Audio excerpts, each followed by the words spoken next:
80. He confessed to killing 93 people between 1970 and 2005, and only 60 of those have been confirmed so far. The FBI is still working to investigate the remaining cases and see if they can find any connections between him and the remaining victims. Serial Killer Quotes, Part 3, Eileen Muernos. If you can't be a good example, be a horrible warning. I am a serial killer. I would kill again. To me, the world is nothing but evil, and my own evil just happened to come out because of the circumstances of what I was doing. People always look down their noses at hookers, never give you a chance because they think you took the easy way out. When no one would imagine the willpower it took to do what we do, walking the streets night after night, taking the hits and still getting back up. And I do have to say one thing. Their families must realize that no matter how much they love these people that died, no matter how much they love them, they were bad people because they were going to hurt me. Dead men don't rape. They say it's the number of people I killed. I say it's the principle. Thanks a lot, society, for railroading my ass. And lastly, it shouldn't matter who you are or what your workplace is. Self-defense is self-defense. No one has the right to lay any physical abuse on anyone. Today I'm going to be talking about the Lululemon murder. The case is about a woman named Brittany Norwood who was convicted of the murder of the woman named Jana Murray, her co-worker, in March of 2011. This here is Brittany Norwood and her co-worker at the time, Jana Murray.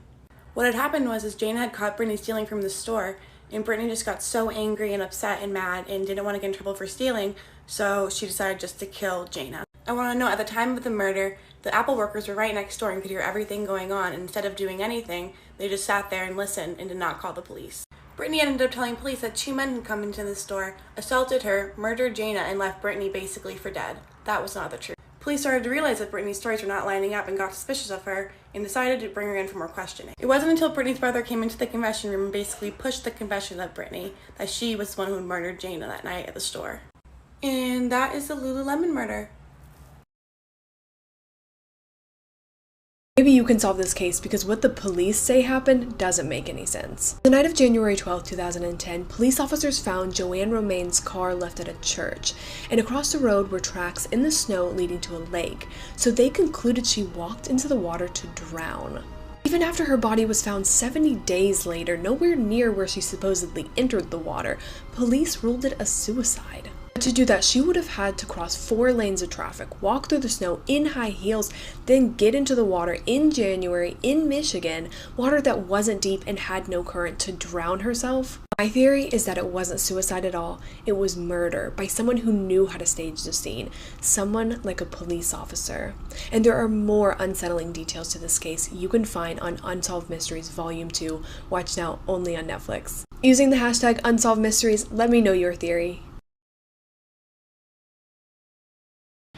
This is Albert Fish, known as the Gray Man, and welcome to Stupid Ways That Serial Killers Have Gotten Caught, Part 10. Fish was tried and found guilty of raping, killing, and cannibalizing 3 children in the early 1900s. However, he claimed that he had murdered over 100 children and even boasted that he had a child in every state.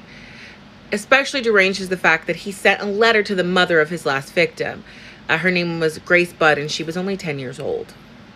The letter detailed how he lured her, strangled her, cut her into pieces, and then ate her over 9 days. But ultimately, he got caught because the mom turned the letter in, and the police looked into it and saw that this letter was on stationery from the New York Private Chauffeurs Benevolent Association. Fish didn't work for them, but a janitor did, and that janitor had lived in the same rooming house that he did. They simply had to go to the janitor's last known address, and there was Fish in his house with evidence. And today on Serial Killer TikTok. Did you know that when Ted Bundy was on death row, he actually helped officials catch the Green River Killer in Washington? He said, "Don't ask me why I believe I'm an expert in this area, just accept that I am, and we'll start from there." Follow for more info. And today on Serial Killer TikTok. Serial killer Ed Kemper was 6'9". That might be a height that we can't really put into our minds, so I'm going to help you out.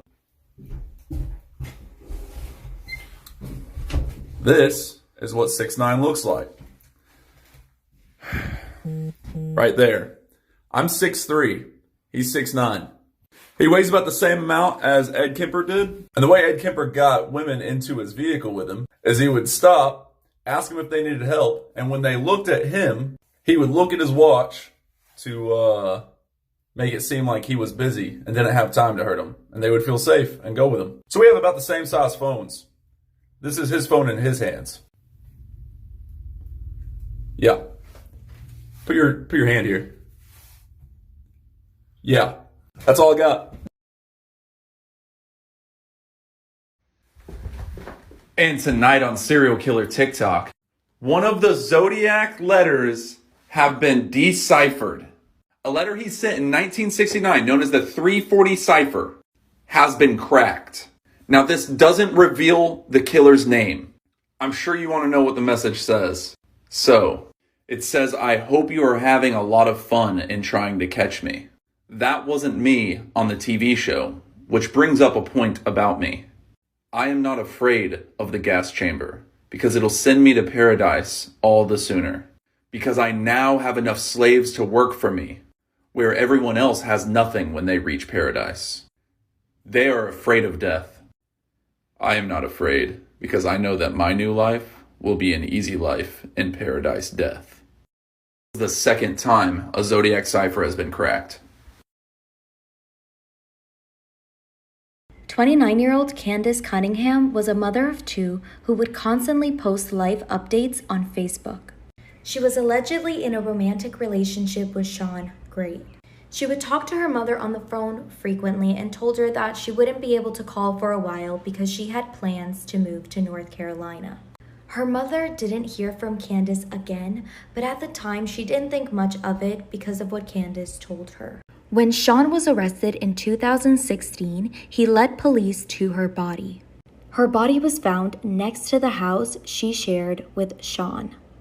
This house burned in a suspicious fire sometime after Rebecca and Candace were murdered. Her family described her as a loving and caring person. Her sister Ashley said in court that she would never forgive him for taking something away that meant so much to so many. Killer Couples Part 1. This is Bonnie and Clyde. You asked for it. Everyone knows about the very much in love and good-looking outlaws who were killed outside of Gibbsland, Louisiana on May 23, 1934. Trapped in their car as police unloaded 150 rounds, it ended a 21-month-long crime spree of robbing gas stations, restaurants, and local banks. But did you know that Bonnie and Clyde were actually serial killers? Yep. Even though they kept their heists pretty small, they were brutal and had a tendency to kill anyone who got in their way, mainly prison guards and police officers. Their murders were mainly done out of necessity and only when Clyde was cornered. He was more likely to kidnap a cop, hold him for a while, and then release him further down the line with money to head home. Towards the end, though, the second that he saw a police officer, they would shoot because they weren't sure whether there were traps being set for them. The couple never married because Bonnie still had a husband in jail, but they remained very much in love until the very end. Stupid ways that serial killers were found out. Part 3. This is Jeffrey Dahmer. Without going too deep, he killed 17 men between 1978 and 1991. He was a necrophile. He was a cannibal. Just all over bad guy.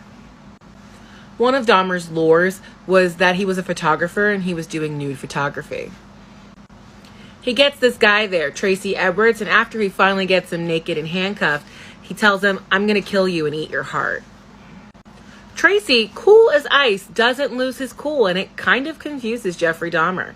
In fact, at one point, I believe Tracy said that he was talking to the TV.